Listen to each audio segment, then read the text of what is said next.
Hello everyone, इस video में अपनी द हिंदू एडिटोरियल की वोकैबुलरी को डिस्कस करेंगे। जो प्रीवियस वाला अपने जो एडिटोरियल लिया था, science versus nonsense on Patanjali's covid claim, जो दावा था पतंजलि का कोविड-19 का, जो एडिटोरियल था उसकी वोकैबुलरी को अपने डिस्कस करेंगे।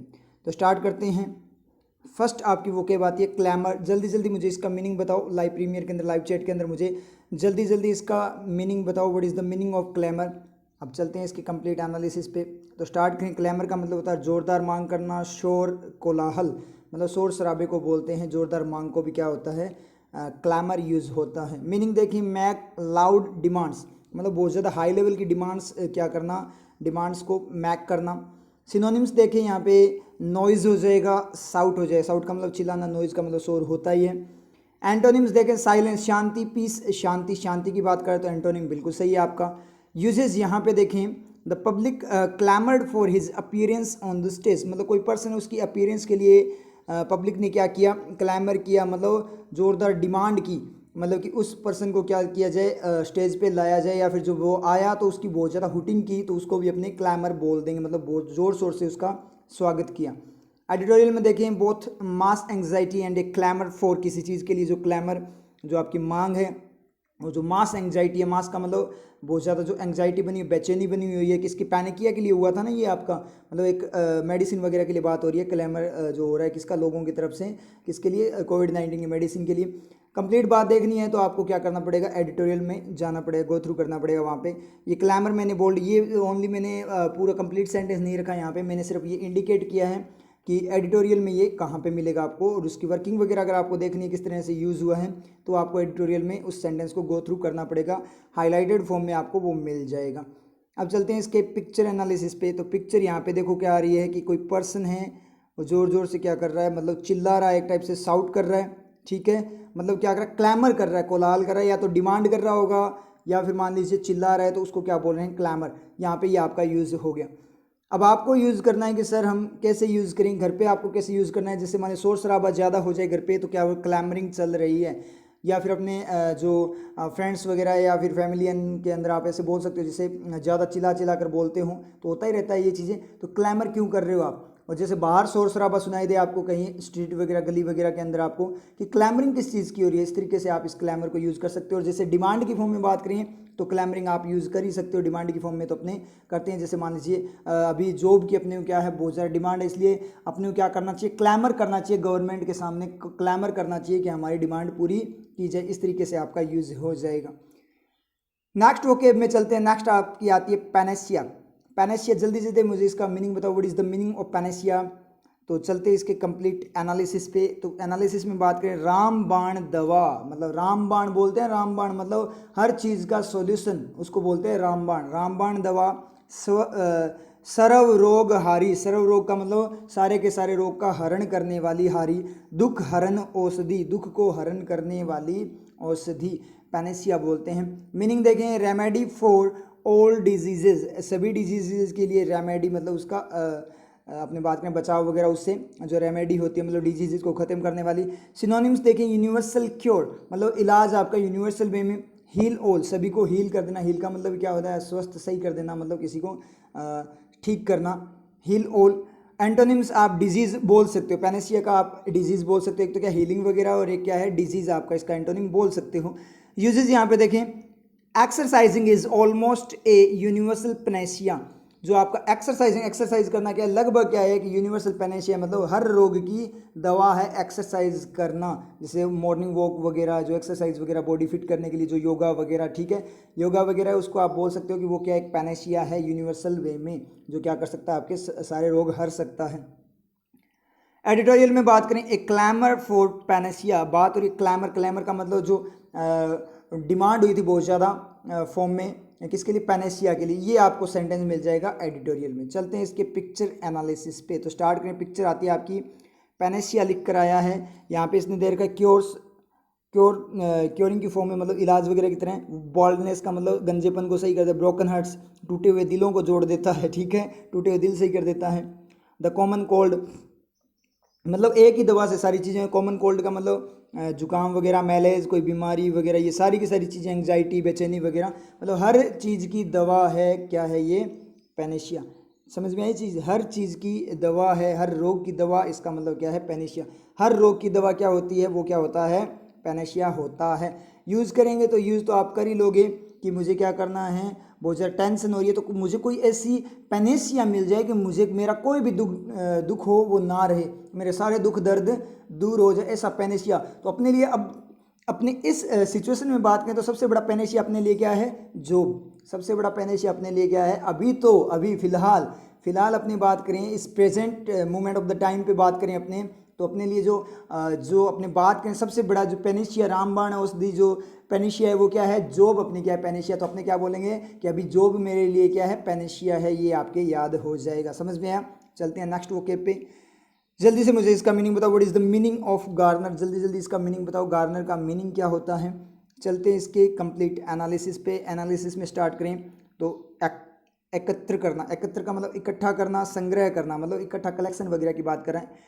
मीनिंग देखें तो असेंबल और गेट टुगेदर, या तो असेंबल का मतलब एक साथ लेना सभी चीज़ों को, गेट टुगेदर मतलब साथ में लाना, बिल्कुल सही है। सिनोनिम्स की बात करें तो स्टोर हो जाएगा, स्टोर करना ठीक है। गैदर करना, इकट्ठा करना ठीक है। कलेक्ट करना ठीक है, कलेक्ट करना भी हो जाएगा, इकट्ठा करना चीज़ों को। एंटोनिम स्पेंड, एक तो आप इकट्ठा कर रहे हो, एक टाइप से सेविंग है आपकी, और एक आप स्पेंड खर्चा कर रहे हो, मतलब उनको वापस से जो इकट्ठी चीज़ें उनको क्या कर दिया, वापस स्पेंड कर दिया, किसी को दे दिया, तो उस तरीके से आपका क्या हो जाएगा? एंटोनिम हो जाएगा। यूजेस यहाँ पे देखें, if someone has Garner something useful और वैल्यूएबल, कोई यूजफुल और वैल्यूएबल चीज़ को गार्नर किया है किसी ने, मतलब इकट्ठा किया है, दे हैव कलेक्टेड इट, उन्होंने इसे क्या किया है? कलेक्ट किया है। मतलब गार्नर किया, इसका मतलब क्या? उन्हें कलेक्ट किया है। एडिटोरियल में बात करें the publicity that this Garner, publicity जो इसने गार्नर की है, प्राप्त की है, इकट्ठी की है, पाई है, तो ये आपकी क्या है? उस रामदेव बाबा रामदेव वाला जो आपका अपने बात करें जो मेडिसिन वगैरह है जो पतंजलि वाली, उसकी ये यहाँ पे बात कर रहा है कि उनकी जो मेडिसिन थी, उनकी उस मेडिसिन ने जो पब्लिसिटी प्राप्त किया, मतलब यहाँ पे उनकी पब्लिसिटी अपने बात करें तो मेडिसिन की फॉर्म में बात नहीं करे, जो अपने पतंजलि वाला जो आपके क्या है प्रोडक्ट्स की जो पब्लिसिटी है उसके अकॉर्डिंग ये बात कर रहा था। आपका एडिटोरियल में कंप्लीट एनालिसिस के लिए, कंप्लीट मीनिंग के लिए आप क्या करना? एडिटोरियल में चले जाना, ठीक है। अब यहाँ पे पिक्चर एनालिसिस पे आते हैं, तो पिक्चर एनालिसिस में देखें तो यहाँ पे आपको बहुत सारे स्टाम्प्स दिखाई दे रहे हैं। तो कलेक्टेड फॉर्म में स्टाम्प मतलब बहुत ज़्यादा टाइप के, अलग अलग टाइप के स्टाम्प वगैरह का जो कलेक्शन है, तो ये एक टाइप से क्या है? गार्नर कर रखा है। आप लोगों ने भी कुछ ने बहुत सारी चीज़ें, कॉइन्स वगैरह या फिर कोई भी चीज़ों का कलेक्शन कर रखा होगा, तो वो आपकी क्या होगी? गार्नरिंग होगी एक टाइप से। तो आप यूज़ कर सकते हैं इन चीज़ों की, ये गार्नरिंग है। जैसे मान लीजिए आप एक टाइप से कपड़ों के लिए यूज़ कर सकते हो। मेरे पास एक कपड़ों का कलेक्शन है, जो ड्रेसेस वगैरह का क्या है मेरे पास है? कलेक्शन है। होगा कईयों के पास, बेरोजगार है उनके पास, तो बेचारों के पास क्या होगा? तो या फिर ऐसे कर लो, चलो आप ऐसे यूज़ कर लेते हैं इसको कि जब मेरी जॉब लग जाएगी तो मेरे पास पैसा होगा, तो मैं क्या करूँगा? गार्नरिंग करूँगा। किसकी? जो ड्रेसेस की गार्नरिंग करूँगा। कोई मान लीजिए पर्सन ऐसे बोले, मैं क्या करूँगा? बाइक्स वगैरह की गार्नरिंग करूँगा, गाड़ी वगैरह की गार्नरिंग करूँगा, जिसे अपने गाड़ियों की बात करें, ठीक है, उस तरीके से गार्डनिंग करूँ, फोर व्हीलर्स की गार्डनिंग करूँगा, बाइक्स की गार्डनिंग करूँ। तो उसके लिए आपको क्या करना पड़ेगा? थोड़ी और हाई पोस्ट पे आपको जाना पड़ेगा, मतलब इंटरनल एग्जाम देकर, या फिर आपको प्रमोशन की फॉर्म में, मतलब रुकना नहीं है। फिर ऐसी अगर आपकी इच्छाएं हैं गाड़ी वगैरह कलेक्शन करने का, गार्डनिंग करने का, फिर तो आपको रुक नहीं सकते आप, फिर आपको आगे से आगे ग्रोथ करनी पड़ेगी, आपको बहुत ज़्यादा हाई लेवल पे जाना पड़ेगा। और जैसे मैं गर्ल्स की अपनी बात करें तो मैं झुमकों की गार्डनिंग करूँगी, ठीक है, इस तरीके से ऑर्नामेंट्स की गार्डनिंग करूँगी। तो इस तरीके से क्या हो जाएगा? आपके याद हो जाएगा। चलते हैं नेक्स्ट वोकेब पे। जल्दी से मुझे इसका मीनिंग बताओ। What is the meaning of quackery? What is the meaning of quackery? Quackery का जल्दी जल्दी मीनिंग बताओ। चलते हैं इसके कंप्लीट एनालिसिस पे।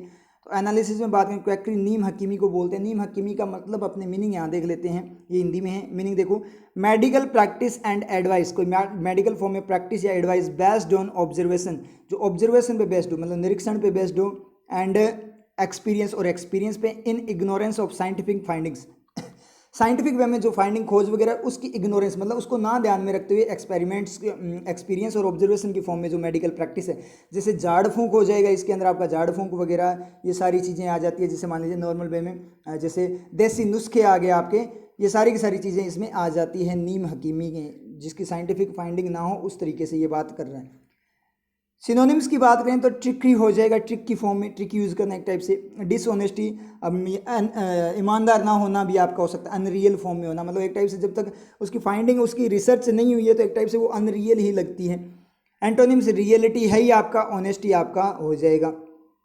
यूजेस यहाँ पे देखें, if you refer to a form of medical treatment as quackery, अगर आप मेडिकल ट्रीटमेंट की एक फॉर्म को रेफर करते हो क्वैकरी के फॉर्म में, यू थिंक, आप सोचते हो that it is unlikely to work because it is not scientific, तो आपको ये लगता है, आप सोचते हो कि ये काम नहीं करेगी क्योंकि ये साइंटिफिक नहीं है, ये आपको लगता है। एडिटोरियल में देखें, while quackery and the potency of, quackery की बात हुई थी, आपकी जो क्वैकरी है नीम हकीमी, और पोटेंसी क्षमता, किसी चीज़ की क्षमता की बात हुई थी, एडिटोरियल में आपको मिल जाएगा अगर कंप्लीट सेंटेंस देखना है तो। अब चलते हैं इसके पिक्चर एनालिसिस पे। तो पिक्चर यहाँ पे देखो कौन आ रहा है, यहाँ पे कोई पर्सन है, वो क्या कर रहा है, जादू टोना टाइप कुछ कर रहा है इस लेडी को क्या करने के लिए, सही करने के लिए, उसका ट्रीटमेंट करने के लिए क्या कर रहा है, यहाँ पे जादू टोना कर रहा है, झाड़ फूंक कर रहा है, तो ये होती है आपकी क्वैकरी। समझ में आई? तो अपने ऐसे बोल सकते हैं कि अपनी इंडियन सोसाइटी के अंदर क्वैकरी बहुत ज़्यादा फैली हुई है, बहुत ज़्यादा क्वैकरी को यूज़ किया जाता है। मतलब झाड़ फूंक वगैरह यूज़ होता है ना, कि हर चीज़ का क्या होता है, क्वैकरी होती है, और ये बहुत ज़्यादा फैली हुई है। समझ में आ रही है क्वैकरी? तो अपने ऐसे बोल सकते हैं कि ये साइंटिफिक नहीं है, इसके नेगेटिव इंपैक्ट भी हो सकते हैं, और ये अंधविश्वास की फॉर्म में होती है, जो कि क्या है, गलत है। तो क्वैकरी से हमें बचना चाहिए। लेकिन कई चीज़ें अपनों ने नोटिस भी की है कि क्वैकरी की फॉर्म में कई झाड़ फूंक वगैरह, कई चीज़ों के जो झाड़ फूंक है वो सही भी हो जाते हैं। तो उनकी अभी साइंटिफिक रिसर्च होनी बाकी है, उनकी साइंटिफिक रिसर्च होनी चाहिए। अब तक तो कोई सोल्यूशन मिला नहीं कि ये कैसे हो जाता है, फूंक मारने से सही हो जाते हैं। जैसे टूथ पेन होगा, आपका दांत वगैरह में दर्द होता है, तो वो भी क्या होता है, वो झाड़ा सा डालते हैं, पता नहीं किस तरीके से, मतलब मंत्र वगैरह बोलते हैं मन में, और वो सही हो जाता है। बहुत सारे ऐसे आपकी चीज़ें होती है, बहुत सारे जो ट्रीटमेंट होते हैं वो मंत्र बोलकर वो क्या कर देते हैं, सही कर देते हैं। ये चीज़ें अपनों ने देखी भी है, रियलाइज भी की है। तो ये चीज़ अभी समझ में नहीं आ रही कि ये कैसे हो सकता है। तो नेचुरल तरीका है, कोई नेचर को अपने कोई नहीं समझ सकते नेचर क्या चीज़ है, तो नेचर के अकॉर्डिंग ये कुछ भी हो सकता है, अपने कुछ नहीं बोल सकते इन चीज़ों का। तो उनकी अभी साइंटिफिक रिसर्च होना बाकी है, अगर अपने यहाँ पे बात करें तो। तो क्वैकरी आप यूज़ कर लोगे। उसके बाद नेक्स्ट वोकेब में चलें तो नेक्स्ट आती है इसकी विल्ड। अब मुझे जल्दी जल्दी इसका मीनिंग बता दो, what is the meaning of wield, what is the meaning of wield, meaning बताओ जल्दी से, मुझे इसका मीनिंग बताओ, what is the meaning of wield. चलते हैं इसके कंप्लीट एनालिसिस। विल्ड का मतलब होता है चलाना, संभालना, नियंत्रित, कंट्रोल करना, उपयोग करना, यूज़ करना। ठीक है, मीनिंग देखें, हैंडल इफेक्टिवली, इफेक्टिव वे में अच्छे तरीके से क्या करना, हैंडल करना, किसी चीज़ को कंट्रोल करना, यूज़ करना। सिनोनिम्स, मेंटेन, ठीक है, बनाए रखना, ऑपरेट, संचालन करना, बिल्कुल सही है। एंटोनिम, इग्नोर करना, एक तो आप किसी चीज़ को यूज़ कर रहे हो, उसको कंट्रोल कर रहे हो, एक आपने इग्नोर कर दिया तो एंटोनिम हो जाएगा। यूजेस की बात करें, इफ़ समवन विल्स पावर, अगर कोई अपनी पावर को कंट्रोल करता है या रखता है, दे हैव इट, उनके पास ये होती है, ठीक है, and are able to use it, और क्या होते हैं, एबल होते हैं इसे यूज़ करने के लिए। एंड का रिफ्लेक्शन दे की बात से, तो इफ़ समवन विल्स पावर, अगर किसी के पास पावर है, वो हैंडल करता है, कंट्रोल करता है, तो इसका मतलब वो, इसके पास वो पावर है और वो योग्य हैं यूज़ करने के लिए, मतलब उसे यूज़ भी कर सकते हैं। एडिटोरियल में देखिए, its products wield and its claim, इसके जो प्रोडक्ट्स हैं वो क्या करते हैं, विल्ड करते हैं, यूज़ करते हैं, एंड इट्स क्लेम, और इसका जो दावा है उसकी बात यहाँ पे कर रहा है। किसके प्रोडक्ट, पतंजलि के जो प्रोडक्ट्स हैं उनकी बात है ये यहाँ पे कर रहा है। तो इसके लिए आप कंप्लीट एनालिसिस अगर आपको देखना है सेंटेंस का, तो आप एडिटोरियल को गो थ्रू कर लेना। वैसे भी अपने बात करें तो ये एडिटोरियल आपका बड़ा शानदार वाला एडिटोरियल था, बहुत ज़्यादा अपने बोल सकते हैं अब तक जितने एडिटोरियल किए हैं उनमें से सबसे बेस्ट बोल सकते हो, क्योंकि बहुत ज़्यादा वर्किंग अपने को यहाँ पे सीखने को मिली थी। बहुत शानदार वाला अपना एडिटोरियल था, समझ में आया? ठीक है, चलते हैं इसके पिक्चर एनालिसिस है। पिक्चर एनालिसिस पे बात करें तो यहाँ पे आता है क्योट आपका, ऑलवेज रिमेंबर, हमेशा याद रखो, with a strong enough will, मतलब एक पर्याप्त में स्ट्रॉन्ग विल हो, विल को मतलब आपकी इच्छा शक्ति हो, इवन द वीक, चाहे वो क्या हो, वीक कमजोर हो, कैन विल्ड ग्रेट पावर, बहुत तगड़े वाली पावर कंट्रोल कर सकता है, यूज कर सकता है, ला सकता है। ये हमेशा याद रखना है, अगर आपकी विल पावर बहुत तगड़े वाली है तो कमजोर व्यक्ति भी बहुत बड़ी पावर को जनरेट कर सकता है। बिल्कुल सही बात बोली है इसने, अगर आपकी इच्छा शक्ति तगड़े वाली है तो आप कुछ भी कर सकते हो। क्योंकि बहुत सारे स्टूडेंट्स, अब आरआरबी का आ गया तो बहुत सारे स्टूडेंट्स की ये हो रहा है कि सर डर लगने लग गया, टाइम ही नहीं बचा, 2 महीने हैं। आपकी इच्छा शक्ति बताओ, वैकेंसीज तो है ना, और कोई ना कोई तो सिलेक्शन लेगा ही लेगा, जितनी वैकेंसी उतनी सिलेक्शन तो होंगे ना। तो वो जब बंदे सिलेक्शन ले सकते हैं तो आप क्यों नहीं ले सकते सिलेक्शन? सोचने वाली बात है, जब वो सिलेक्शन ले सकते हैं तो अपने कौन से उनसे कम हैं? पर्सन ही वो है, इंसान ही वो है, इंसान ही हम हैं, फिर उनसे हम कम थोड़ी हैं। तो अपने भी सिलेक्शन ले सकते हैं, बस आपकी विल पावर, जो आपकी माइंड की स्टेबिलिटी वो स्ट्रांग होनी चाहिए। आपका सिलेक्शन कोई नहीं रोक सकता, चाहे 1 महीना होता तो भी अपने सिलेक्शन ले जाते अगर आपकी विल पावर तगड़े वाली है। तो समझ में है आप लोगों के? तो सारे के सारे क्या है, अभी नेगेटिव फॉर्म में कि 2 महीने में क्या करेंगे, तो इस चीज़ का फ़ायदा उठा लो। अपने को नेगेटिव नहीं होना कि सब आप सोचो जैसा मैं सोच रहा हूँ वो सारे सोच रहे हैं, तो इस तरीके से आप यहाँ पे खुद को स्ट्रॉन्ग बना सकते हो। समझ में है आप लोगों के? उसके बाद में यहाँ पे बात आपकी कंप्लीट होगी। विल्ड को अपने यूज़ करें तो अपने यूज़ कर सकते हैं। जैसे मान लीजिए मेरे पास प्रैक्टिस विल्ड फॉर्म में है, आई विल्ड प्रैक्टिस, मेरे पास प्रैक्टिस है बहुत ज़्यादा फॉर्म में, मैं कंट्रोल कर सकता हूँ, ठीक है, एग्जाम को विल्ड कर सकता हूँ। इस तरीके से आप इसको यूज़ कर लेना। चलते हैं नेक्स्ट वोकेब पे। नेक्स्ट वोकेब आपकी आती है placebo. What is the meaning of placebo? जल्दी जल्दी मुझे इसका मीनिंग बताओ, उसके बाद में चलते हैं इसके कंप्लीट एनालिसिस पे। What is the meaning of placebo? चलते हैं इसके कंप्लीट एनालिसिस पे। तो स्टार्ट करें। प्लेसिबो प्रायोगिक औषध होता है, मतलब प्रायोगिक औषधि होती है, मतलब जो प्रयोग वगैरह प्रैक्टिकल वगैरह करने के लिए काम आती है, कोई चीज़ को चेक करने के लिए, ठीक है, ट्रीटमेंट वगैरह के साथ कोई भी मेडिसिन वगैरह आपकी बनती है तो प्लेसिबो आपकी नॉर्मल वाली औषधि होती है, एक टाइप से एंटीबायोटिक की फॉर्म में बोल सकते हो आप, एंटीबायोटिक की फॉर्म में, ठीक है। तो क्या करता है, कुछ ग्रुप बनाए जाते हैं, 2 ग्रुप बना दिए मान लीजिए। एक ग्रुप को क्या दिया जाता है, जो नई मेडिसिन है वो, और दूसरे ग्रुप को दिया जाता है प्लेसिबो, और चेक करते हैं दोनों में कितना डिफरेंस है, प्लेसिबो से कितना ज़्यादा, नॉर्मल जो मेडिसिन है उससे कितना ज़्यादा इफेक्टिव है जो आपने ड्रग तैयार किया, मेडिसिन तैयार की है। तो इस तरीके से ये यूज़ होती है आपकी क्या करने में, ड्रग्स वगैरह के कंपैरिजन के लिए, चेक करने के लिए कि आपका ट्रीटमेंट किस हद तक आपका एफिशिएंट है। मीनिंग देखें, given as pacifier in experiments. Pacifier मतलब कम करने वाला, चीज़ों को पेसिफाई करने वाला।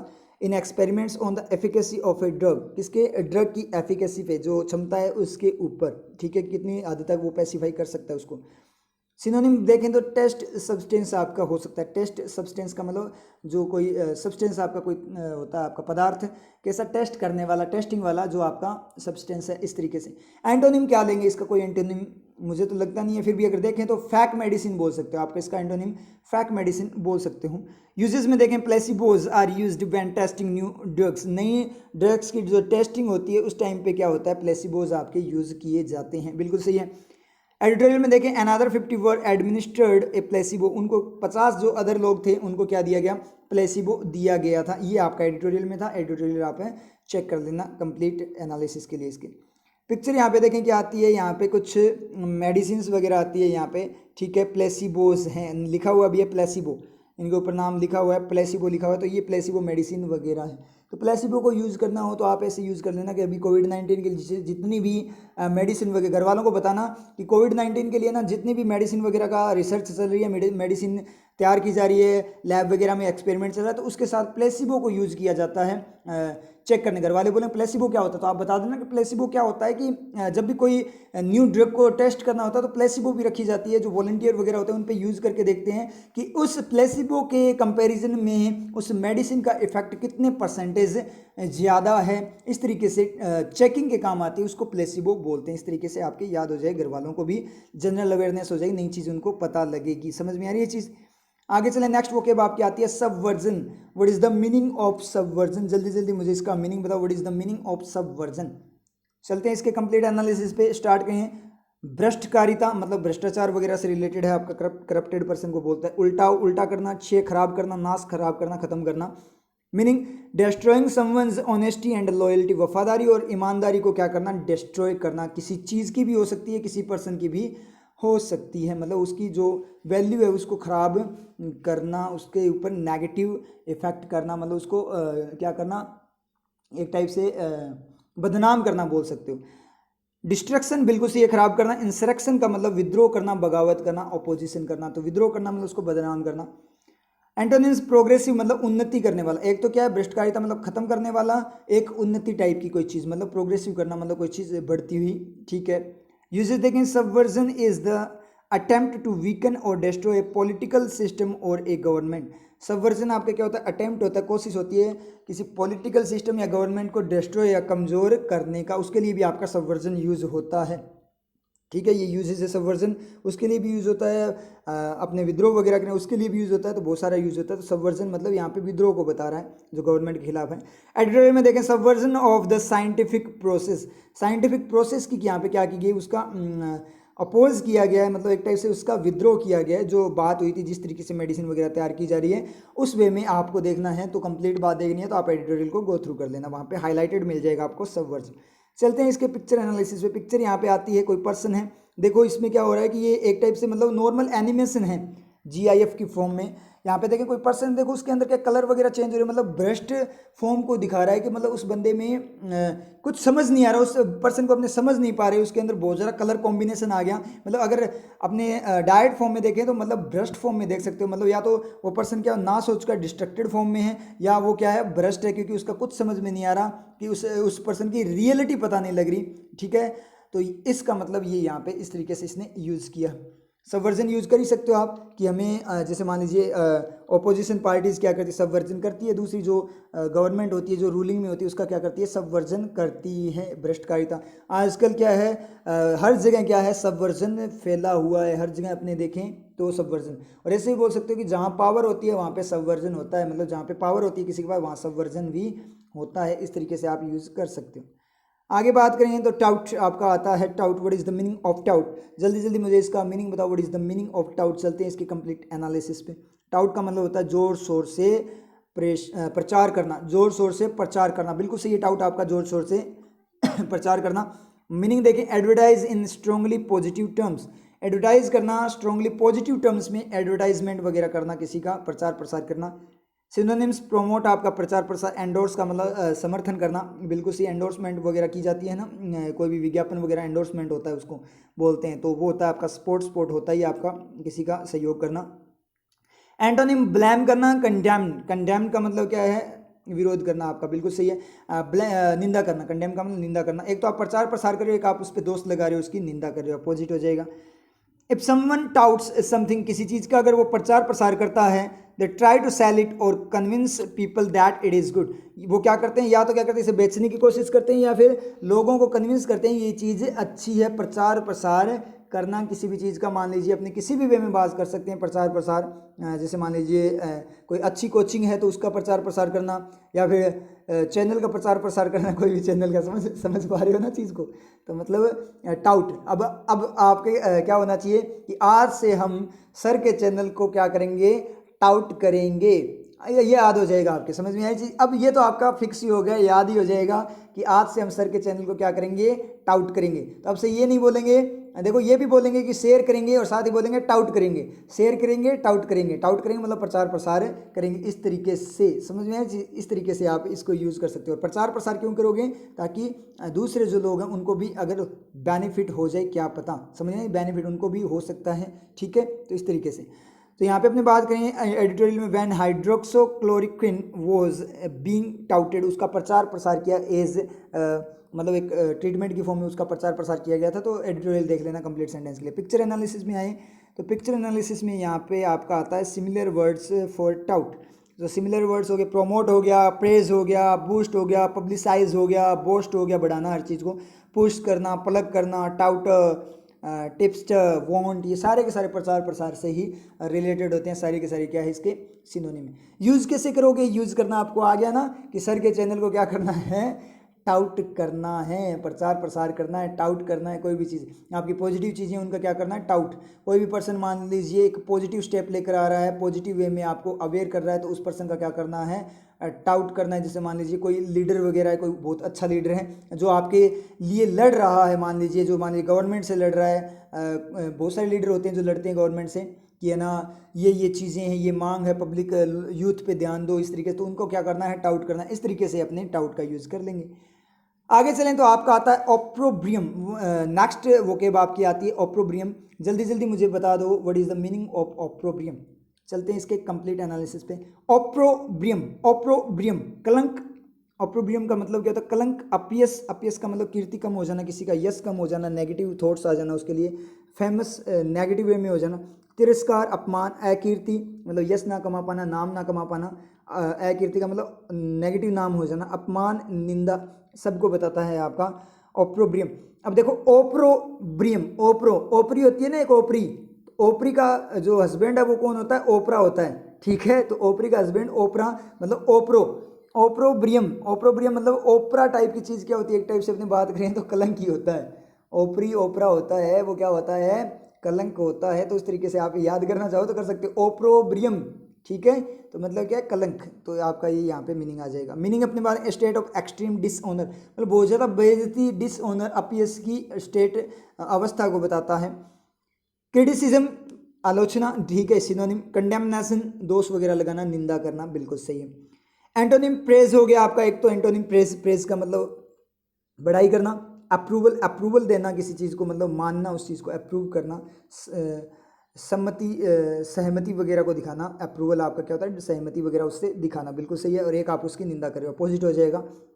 यूजेस बात करें, ओप्रोब्रियम इज ओपन क्रिटिसिज्म, ओपन मतलब सबके सामने वो क्रिटिसिज्म, आलोचना। और डिसअप्रूवल होता है ऑफ समथिंग, किसी चीज़ का, दैट समवन हैज़ डन, जो किसी ने की है उस चीज़ का। डिसअप्रूवल मतलब लोग उससे सहमत नहीं होते, असहमति होती है। और क्रिटिसिज्म उसकी निंदा होती है, उसको ओप्रोब्रियम बोलते हैं। एडिटोरियल में बात करें, to join a global opprobrium that raised, जिसने रेज किया उस ओप्रोब्रियम को क्या करने के लिए, ज्वाइन करने के लिए यहाँ पे बात हुई है। उस ओप्रोब्रियम को ज्वाइन करने के लिए इंडिया के साइंटिस्ट वगैरह क्विक थे ना, वो वाला है। आपको सेंटेंस मिल जाएगा कहाँ पे, आपके एडिटोरियल में। चलते हैं इसके कंप्लीट, इसकी पिक्चर एनालिसिस पे। डोंट फाइट विद योर एप्लॉम, एप्लॉम का मतलब होता है सेल्फ कॉन्फिडेंस, आत्मविश्वास। मतलब अपने एप्लॉम के साथ फाइट मत करो, अपने आत्मविश्वास के साथ मत लड़ाई करो। Try to fight with your opprobrium, try करो फाइट करने के लिए आपके अपमान के साथ, जो आपका कलंक है उस कलंक के साथ फाइट करने की कोशिश करो। मतलब समझ में आया, बात का मीनिंग समझ में आया। कई बार होता है ना कि कोई पर्सन अपना अपमान कर देता है बिना कोई बात के, अपना, जैसे ये सोसाइटी है क्या करता है, आपका अपमान कर देता है, आपकी निंदा कर देती है फालतू के अंदर, ऐसे ही बिना मतलब के जो चीज़ है नहीं उसके लिए। तो अपना जो क्या होता है, सेल्फ कॉन्फिडेंस खत्म हो जाता है। और अपने जब अपमान होता है तो अपने उस बात को क्या ले लेते हैं, दिल पे ले लेते हैं। जैसे मान लीजिए अभी बेरोजगार हैं अपने, तो क्या कर रहे हैं कि पढ़ना लिखना तो कुछ आता नहीं है, पढ़ाई तो करता नहीं है, जैसे पढ़ाई कर रहे हो फिर भी टोंट, बहुत सारे टोंट मारते हैं, होना जाना तो इनका कुछ है नहीं, इस तरीके से बहुत सारे रिलेटिव टोंट मारते हैं। तो वो क्या होता है कि उससे क्या होता है, बच्चों का सेल्फ कॉन्फिडेंस खत्म हो जाता है, कि उनका आत्मविश्वास टूट जाता है कि यार टोंट मारे हैं, तो वो नेगेटिव चले जाते हैं कि मेरे लिए ऐसे बोल रहे हैं। तो आप वहाँ से पॉजिटिव हो, उनको ऐसे मन में ये आना चाहिए कि अब तो है ना, इनको करके ही दिखाऊंगा, इनके मुंह पे तमाचा मारना है, बोल के नहीं दिखाना है, इनको करके दिखाना है। समझना चीज़, बोल के नहीं बोलना, इनको बोल कर कुछ नहीं दिखाना, इनको करके दिखाना। बहस नहीं करनी, इनको करके दिखाऊंगा, अपने आप मुंह पे ताला लगेगा। और उस दिन मैं इनसे बात करूंगा, जो टोंट मारे हैं ना, उस दिन जब ये बड़ाई करने आएंगे ना, उस दिन मैं इनसे बात करूंगा सबके सामने, तब पता लगेगा इनको। तब ओप्रोब्रियम देखते हैं किसका होता है, मेरा होता है या इनका होता है। इस तरीके से आपको इसको, इसका मीनिंग ये है आपका, मतलब अपने कॉन्फिडेंस को खत्म मत करो। ऐसे जो नेगेटिव लोग होते हैं, आपको आपने देखा भी होगा, बहुत सारे नेगेटिव लोग होते हैं बिना बात के, जैसे अपने कमेंट की बात करें, कमेंट्स भी कर देते हैं ऐसे, मतलब बात कुछ ही चल रही है और कमेंट कुछ ही कर रहे हैं वो। ऐसे भी अपने उन्होंने केसेस देखे हैं। जैसे यूट्यूब पे भी अपने देखते हैं, बहुत सारे कमेंट आते हैं किसी भी चैनल पे अपने बात करें, ठीक है, मोटिवेशन का चैनल हो चाहे किसी भी वे का चैनल हो, ठीक है, चाहे वहाँ पे पढ़ाने का चैनल हो, फिर भी वहाँ पे कमेंट कर देते हैं कुछ उल्टा सीधा, मतलब जो इसका आसपास में कोई मीनिंग ही नहीं होता। तो ऐसे लोगों को क्या करना है, अपने को इग्नोर करना है। अगर सक्सेस होना है तो ऐसे लोगों को तो इग्नोर करना पड़ेगा, क्योंकि कल को आपका नाम हो जाए, ठीक है, आप सेलिब्रिटी बन जाओ, तो कल को तो बहुत सारे ऐसे लोग हैं, सबके साथ बहस करते फिरोगे तो आप खुद को ही खत्म कर लो, कोई मीनिंग नहीं निकलेगा उस चीज़ का। ठीक है, समझ में, इन लोगों का तो काम ही यही है। तो ऐसे लोगों को क्या करना है, इग्नोर करना है। तो अपने सेल्फ कॉन्फिडेंस को खत्म नहीं होने देना। इस तरीके से बात हुई है। ऑप्रोब्रियम यूज कर ही लोगे आप, ठीक है, कि लोग जो अभी मेरा जॉब नहीं लगी तो लोग मेरे लिए ऑप्रोब्रियम करते हैं। ऑप्रोब्रियम है मेरे ऊपर एक टाइप का, उन्होंने बना रखा है। वैसे तो कोई कलंक नहीं है आपके ऊपर ये, लेकिन लोगों ने बना रखा है, सोसाइटी ने। तो एक दिन मैं क्या करूँगा, सिलेक्शन लेकर, जो मेरे पे टोंट मारते हैं, जो क्रिटिसाइज करते हैं मुझे, उनको सिलेक्शन लेकर मैं दिखाऊंगा। फिर देखते हैं ऑप्रोब्रियम किस पे होता है, तब मैं बताऊंगा उनको, पूरा का पूरा बदला लूंगा। इस तरीके से क्या करो, आप इसको यूज़ करो, साथ में तैयारी करो अपनी। समझ में आ रही है चीज़, टाइम नहीं है अपने पास ज़्यादा। SBA कलर का आपका कभी भी आ सकता है, समझ में आ रही है। जैसे RRB आपका आ चुका है ना, RRB का नोटिफिकेशन आ गया, इसका मतलब SBA कलर का आपका कभी भी आ सकता है। आगे बात करें तो आगे एक चीज़ आती है स्पिरियस। स्पिरियस का जल्दी जल्दी मुझे मीनिंग बताओ, what is the meaning of spurious. Meaning बताओ जल्दी से, what is the meaning of spurious. Spurious का मीनिंग है आपका, यहाँ पे देखें तो मिथ्या, झूठ, अवैध, इनवैलिड, झूठा, जाली, फेक, गलत, बनावटी, फेक, नकली, कृत्रिम, मतलब आर्टिफिशियल वगैरह को बताता है। मीनिंग देखें, इंटेंडेड टू डिसीव, धोखा देने के लिए जो इंटेंडेड हो, डिसीव का मतलब धोखा, मतलब जो गलत फेक हो उसको बताता है। सिनोनिम देखें, फॉल्स, आर्टिफिशियल, फेक, बिल्कुल सही है सिनोनिम इसके। एंटोनिम्स देखें, रियल, वैलिड, ऑनेस्ट, ईमानदार वगैरह, जो बिल्कुल जेन्युइन फॉर्म में हो, ईमानदार की फॉर्म में हो, बिल्कुल रियल फॉर्म में हो, उसको बोलते हैं। यूजेज यहाँ पे देखें, something that is spurious seems to be genuine. कोई चीज़ आपकी क्या होती है जो स्पिरियस होती है, ठीक है, जो झूठी जाली फेक होती है, सीम्स दिखाई देती है, टू बी जेन्युइन होना, रियल होनी दिखाई देती है, बट इज फॉल्स, लेकिन होती क्या है, फॉल्स होती है, ठीक है। तो इसका रिफ्लेक्शन स्पिरियस के बाद में जाएगा, मतलब समथिंग दैट इज स्पिरियस, जो कि स्पिरियस है वो दिखाई तो देती है, जेन्युइन रियल दिखाई देती है, लेकिन रियल में होती क्या है, जो फॉल्स गलत होती है। ऐसी बहुत सारी चीज़ें आपको देखने को मिलेगी कि कुछ लोग क्या होते हैं, सामने से कुछ होते हैं, अंदर से कुछ और होते हैं। वो सामने से तो इतनी मीठी मीठी बातें करते हैं, इस तरीके से आपको मोटिवेट वगैरह सारी चीज़ें करते हैं, जिससे मान लीजिए कि एक टाइप से उनसे अच्छा इंसान कोई हो ही नहीं सकता। लेकिन अगर अपने देखें रियलिटी में तो वो बहुत खतरनाक होते हैं, बस मौके का फ़ायदा उठाने वाले होते हैं। इसी वे में अगर बिजनेस की बात करें तो अपनी ज़्यादा दूर नहीं, कोचिंग्स की बात कर देते हैं। बहुत सारी जो कोचिंग्स होती है, अपने बात करें, सभी की नहीं बोल रहा मैं, बहुत सारी कोचिंग्स होती हैं, उसमें देखो वो जो होते हैं कोचिंग के ओनर वगैरह वो होते हैं, वो आपको मोटिवेट तो ऐसे करते हैं, मतलब मैंने देखी है ये चीज़ें बहुत सारी जगह ऐसा होता है, मोटिवेट तो आपको ऐसे करते हैं जैसे मान लीजिए उनसे अच्छा कोई और हो ही नहीं सकता, पता नहीं आपके लिए क्या ही सोचते हैं, लेकिन माइंड में उनके अपना सिर्फ और सिर्फ क्या चलता है, बिजनेस चलता है, कि किसी तरीके से अपने क्या करें, बिजनेस ही करें। इस तरीके से उसके माइंड में क्या चलता है, ओनली बिजनेस वगैरह चलता है। समझ में आ रही है आप लोगों के? तो वो आपका क्या है, एक टाइप से उसके लिए आप क्या स्पूरियस यूज कर सकते हो। अब यहाँ पे एडिटोरियल में देखें, as it relied on spurious database. Spurious database का मतलब जो आपका डेटाबेस कैसा है, स्पूरियस जो फेक था डेटाबेस, उसके ऊपर रिलाई करता है। इस तरीके से ये बात यहाँ पे एडिटोरियल में हुई थी, चेक कर लेना एडिटोरियल। पिक्चर एनालिसिस में आए हैं तो पिक्चर एनालिसिस में देखते हैं कि यहाँ पिक्चर में बात करें तो यहाँ पे आपका क्योट आता है, रविंद्रनाथ टैगोर जी का ये क्योट है, रविंद्रनाथ टैगोर जी का ये क्योट है। क्या है, spurious fame spreads from tongue to tongue. जो फेक होती है फेम, झूठी जो फेम होती है वो क्या होती है, फैलती है टंग टू टंग, मतलब किसी की टंग से टंग, मतलब लोगों के द्वारा फैलाई जाती है। मान लीजिए कोई पर्सन है, वो झूठा ही क्या, मतलब वो रियल नहीं है वैसा, वो बस बना हुआ है, तो उसका क्या होता है, उसकी फेम टंग टू टंग क्या होती है, फैलती है। लाइक द फोग, किसकी तरह, फोग, फोग का मतलब अपने जो फोग होता है ना, कोहरा वगैरह, of the early dawn, dawn का मतलब सूर्य उदय का time, before the sunrise, sunrise होने से पहले। मतलब क्या हुआ, जो फैक्ट फेम है वो उस तरीके उसकी तरह है जैसे सनराइज होने, मतलब जब तक सनराइज का मतलब यहाँ जो लोग जागरूक हो जाना, और जो रियल टैलेंट है जो जब तक सामने नहीं आता, जब तक वो रियल टैलेंट का अपने को पता नहीं लगता कि रियल टैलेंट कौन है, तो अपने क्रेडिट किसी और को दे देते हैं। समझ में आई चीज़? जैसे अपने बात करें किसी ऑर्गेनाइजेशन, कंपनी की बात करें, मान लीजिए कोई कंपनी है, उसके अंदर जैसे मान लीजिए कोई मैनेजर है, सीईओ है, कोई कंपनी बड़ी कंपनी है मान लीजिए, लेकिन उसके अंदर अपनी बात करें काम करने वाले जो एम्प्लॉयज़ हैं, उनमें कुछ एम्प्लॉयज़ बहुत ज़्यादा टैलेंटेड है, समझिए जी, बहुत ज़्यादा टैलेंटेड है, और वो उस ऑर्गेनाइजेशन में काम करें, किसी के अंडर काम कर रही हैं, तो क्या नाम होगा उस ऑर्गेनाइजेशन में, होगा उस एम्प्लॉय को कोई नहीं जानेगा।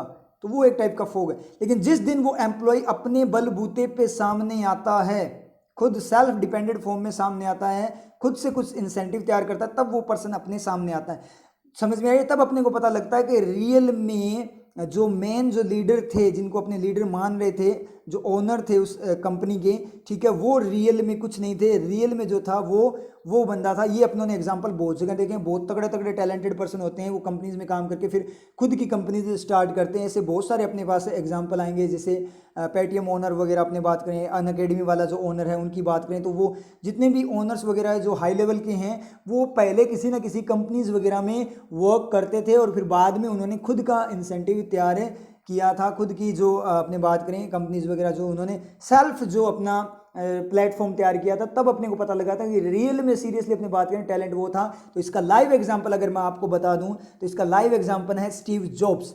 वो गूगल उन्होंने क्या की थी, स्टार्ट की थी, और वो शेयर पे चलती है। तो क्या हुआ था कि उनके शेयर कम हो गए थे, और अदर्स ने उन्होंने शेयर ज़्यादा ले लिए थे, मतलब अदर जो ऑर्गेनाइजेशन वगैरह उनके शेयर ज़्यादा हो गए थे।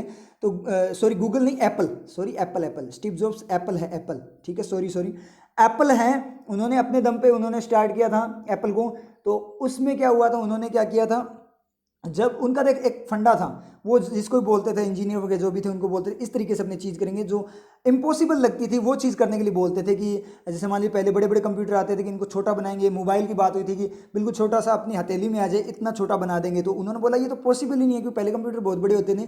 तो जो उनको ऐसे बोल देता था ये पॉसिबल नहीं है, उनको वो फायर कर देते थे, जॉब से निकाल देते। स्टीव जॉब्स की ये खासियत होती थी, ठीक है, क्योंकि वो कोई इम्पॉसिबल बात नहीं सुनना चाहते, वो बोलते थे कि हम कुछ अपने चाहें तो कुछ भी कर सकते। उनकी विल पावर बहुत तगड़े वाली थी। तो इसलिए क्या किया था था जो एप्पल थी उसके अंदर, जैसे मान लीजिए जब शेयर उनके थोड़े कम हो गए तो एप्पल जो ऑर्गेनाइजेशन थी उसकी कमेटी ने उनको फायर कर दिया, उनको क्या कर दिया, निकाल दिया एप्पल से। फिर भी नाम क्या चलता था, एप्पल का ही चलता था। बहुत सारे लोगों को तो अभी भी नहीं पता होगा Steve jobs Apple Steve jobs की बनाई हुई है, समझ में आई चीज़। मैक्सिमम को पता भी होगा लेकिन कईयों को नहीं पता होगा। तो स्टीव जॉब्स को क्या किया गया था उस टाइम पे, उनको निकाल दिया गया था वहाँ से, कंपनी से, मतलब उनकी खुद की कंपनी से उनको निकाल दिया गया क्योंकि शेयर वगैरह ज़्यादा हो गए थे उनके। दूसरे जो ऑर्गेनाइजेशन वगैरह कमेटी ने उनको निकाल दिया। तो उस बंदे ने क्या किया, पिक्सर खड़ा कर दिया, पिक्सर एक और कंपनी थी उसको खड़ा कर दिया। और जैसे स्टीव जॉब्स एप्पल से गए तो वो मॉडल जो पुराने थे स्टीव जॉब्स के जो इन्वेंशन थे उन्हीं पे सारी की सारी चीज़ें चल रही थी। तो वो क्या हो गए, थोड़े थोड़े ओल्ड फैशनड होने लग गए थे और एप्पल आपका फ्लॉप होने लग गया था और पिक्सर आपका बहुत हाई लेवल पे चला गया था। जब ये एप्पल को पता लगा कि हम तो डूब जाएंगे तो उन्होंने वापस से जाकर रिक्वेस्ट करके स्टीव जॉब्स को वापस एप्पल में ले आए थे। तो मतलब क्या निकला, एप्पल जो था, अब एप्पल इतना फेमस नहीं रहा, आपको पता हो तो एप्पल की वो वैल्यू नहीं रही अब इतना शानदार। उसके मोबाइल तक ब्लास्ट तक हो जाते हैं ना, उसमें कुछ नया देखने को मिलता है जब तक स्टीव जॉब्स थे, ठीक है। कि अब स्टीव जॉब्स तो नहीं रहे वो, ठीक है। तो अब क्या हुआ, अब अपने को पता लगा कि एप्पल, अपनी बात में एप्पल नहीं है, एप्पल स्टीव जॉब्स थी, ठीक है। तो वो सारा का सारा कौन था, स्टीव जॉब्स थे, जो कि क्या थे, एप्पल थे। उनके बिना एप्पल कुछ भी नहीं है, समझ में। इस तरीके से ये यहाँ पे बात होती है कि जो आपकी फेक जो फेम होती है वो टंग टू टंग फैलती है, मतलब लोगों में फैलती है। लोगों को नहीं पता था कि कोर क्या था स्टीव जॉब्स, बहुत सारों को तो अभी भी नहीं पता कि स्टीव जॉब्स का कौन है, ठीक है। एप्पल अभी फ्लॉप हो गया, मतलब उसका ट्रेंड चला गया। ऐसे लोग बोलते हैं ट्रेंड नहीं गया, स्टीव जॉब्स चले गए इसलिए ट्रेंड चला गया उसका, क्योंकि एप्पल वही तो थे, समझ में चीज़। तो ये है कि लोग जिस बात को गलत है तो वो क्या करते हैं, उस बंदे के लिए ओपिनियन बोल देते हैं, फेक उनकी फेम स्टार्ट कर देते हैं। कुछ चमचे होते हैं, चेले वगैरह भी होते हैं, ठीक है, बहुत सारे चमचे हैं होते हैं चापलूसी करने वाले, वो क्या करते हैं, फैला देते हैं ऐसे फेम को, जो रियल पर्सन है उसका अपने को पता नहीं लगता। तो वही तरीका है, जब सनराइज होता है तो वो फोक खत्म हो जाए, जब लोग जागरूक हो जाते हैं तो उनको क्या होता है, उस चीज़ की रियलिटी पता लग जाती है, समझ में आई चीज़। ये रियलिटी होती है। बहुत सारे अपनों ने लीडर वगैरह, अब यहाँ पे एक एग्जांपल और लें तो जैसे आसाराम बापू का ले लो आप, ठीक है, जो बहुत सारे लोगों के पिताजी है, उनका एग्जांपल ले लो, ठीक है। अपने ज़्यादा बात नहीं करें क्योंकि कई तो अंधभक्त अभी भी है, ठीक है। उन्होंने जो काम किए हैं उसको कोई नहीं देखता, वो तो भगवान मान रखा था उनको, ठीक है। अगर भगवान होते तो जेल में नहीं होते, कब के बाहर निकल जाते, भगवान होते तो अपनी पावर दिखा देते, उनमें शक्ति होती, गायब भी हो जाते, कुछ भी कर लेते। भगवान कुछ नहीं है, जो है भगत अंध भगत बने, उनका अपने कुछ नहीं कर सकते, बने रहो। तो वो जो बहुत सारे लोगों के पिताजी हैं, जो बापू थे, आसाराम बापू, उनकी अपनी बात करें तो इस तरीके से वो क्या थी, एक टंग टू टंग फैलाई गई, झूठी फैलाई गई फेम थी, किनके द्वारा, उनके चेले चपाटों के द्वारा फैलाई गई, लोगों के अंदर अंधविश्वास पैदा किया गया था। उस तरीके से ये बात कर रहा है और जिस दिन रियलिटी सामने आई उस दिन तख्ता पलट ही हो गया। तो ये स्पीरियस आप यूज़ कर सकते हो ना, किस तरीके से स्पीरियस, किसी की गलत फेम की स्पीरियस, जैसे मान लीजिए अपने ने एग्जांपल ले लिए, स्टीव जॉब्स क्या थे, उनकी स्पीरियस फेम नहीं थी, वो रियल फेम थी उनकी। इस तरीके से आप यूज़ कर सकते हो, समझ में आई चीज़। तो इस तरीके से आपकी आपका क्या हो जाएगा, ये याद हो जाएगा। क्लियर हो आपके सारा का सारा। अब ये जो वोकेब थी आपकी, लास्ट वोकेब थी इस एडिटोरियल की, ठीक है। अब इस कंप्लीट वोकेब को आप क्या कर लेना, जो जितने भी वोकेब आपकी उनको क्या कर लेना, रिवाइज कर लेना। प्रीवियस जो वोकेब है उनको भी साथ साथ क्या करते रहो, आप रिवाइज करते रहो। समझ में आ रही है आप लोगों की चीज़, और प्रैक्टिस करते रहो, पढ़ते रहो। इंग्लिश को छोड़ मत देना, पहले ही बता रहा हूँ, इंग्लिश को छोड़ मत देना आरआरबी के चक्कर में, क्योंकि एसबीआई क्लर्क भी आ सकता है। और दूसरी बात है, आप लोगों से ज़्यादा तो कौन जानता है कि आपके साथ पिछली बार क्या हुआ था। जिन्होंने इंग्लिश की थी उन वो आरआरबी में भी सिलेक्शन ले गए थे। इंग्लिश कोई इंग्लिश थोड़ी है, इंग्लिश तो आपके सारे सब्जेक्ट बनाती है, सेंस बनाती है, सोचने का तरीका है। अपने को इंग्लिश वैसे एज ए सब्जेक्ट थोड़ी करते हैं, अपने को सेंस चमकाने के लिए करते हैं, इंग्लिश को अपने सेंस चमकाने के लिए करते हैं। तरीका देखते हैं, मैथड कैसे कैसे यूज़ कर सकते हैं, इस तरीके से अपने इंग्लिश को यहाँ पे यूज़ करते हैं। तो ये चीज़ बिल्कुल भी मत सोचना, ठीक है। इंग्लिश मत छोड़ना आरआरबी के लिए, नहीं तो इतना बड़ा धोखा होगा। जैसे बहुत सारे स्टूडेंट्स के साथ पिछली बार हुआ था, बहुत रोए थे वो, तो बाई चांस टाइम मिल गया था आईबीपीएस के अंदर, तो उन्होंने इंग्लिश की स्पेशल क्लासेस लगा ली थी कोचिंग के अंदर मेरी, ठीक है, इसलिए उनका सिलेक्शन हो गया था। तो ऐसी गड़बड़ मत करना, ये सब्जेक्ट साथ में लेकर चलो, तो ये कोई नुकसान वाला नहीं है, नई चीज़ें क्लियर ही करवाएगा आपको। और ज़रूरी नहीं है आपका, जैसे आप हिंदी अटेम्प्ट करते हो आरआरबी मेंस में, तो अब की बार बहुत सारे स्टूडेंट हिंदी में रह गए थे, कट ऑफ ही क्लियर नहीं कर पाए थे क्योंकि लेवल की आगे थी। तो उनको धोखा हुआ कि हमें इंग्लिश करना, इंग्लिश मीडियम वाले भी हिंदी कर गए थे बाई चांस, कि हिंदी तो हमारी लैंग्वेज, हम बोलते हैं। तो आप बोलते हो इसका मतलब ये नहीं है कि आपको हिंदी आती है, हिंदी भी आप लोगों को नहीं आती, समझ में है, इंग्लिश ज़्यादा ईजी है। तो एग्जाम में भी आपके काम आ सकती है, मेंस के अंदर बाई चांस अगर हिंदी सेट ना बैठे, बहुत लेवल की आ जाती है हिंदी, कई बार समझ में नहीं आता वर्ड्स क्या हैं, बहुत सारे वर्ड आपके समझ में ही नहीं आएंगे, होंगे क्या, तो वहाँ पे इंग्लिश बड़ा काम आएगी, आपके सिलेक्शन करवा देती है। तो इंग्लिश को बिल्कुल भी मत छोड़ना, सबसे इंपॉर्टेंट सब्जेक्ट है ये आपका। क्लियर है। और आरआरबी के बाद में जितने भी एग्जाम है सब में इंग्लिश आती है, ये आपको पता ही है। समझ में आया? तो क्या करना, वोकेब वगैरह रिवाइज करते रहना। ठीक है, फिर मिलते हैं नेक्स्ट। चंदन का वृक्ष संसार भर में अपनी भीनी सुगंध के लिए जाना जाता है, परंतु यही संसार अक्सर भूल जाता है कि उसी चंदन के वृक्ष पर संसार के सबसे विषैले सर्प भी निवास करते हैं। इसी प्रकार बाहर से अत्यंत मीठा बोलने वाला व्यक्ति भीतर ही भीतर आपके लिए अपने मन में शत्रुता का भाव भी रख सकता है। अति विनयम धूर्तस्य लक्षणम, आवश्यकता से अधिक विनम्रता से बात करने वाला अहितकारी सिद्ध हो सकता है। इसलिए चंदन का वृक्ष हो या जीवन में मिलने वाले व्यक्ति, उचित निरीक्षण के पश्चात ही उन्हें अपने जीवन में स्थान दें, सुरक्षित रहेंगे। नीतियां मेरी, नियति आपकी।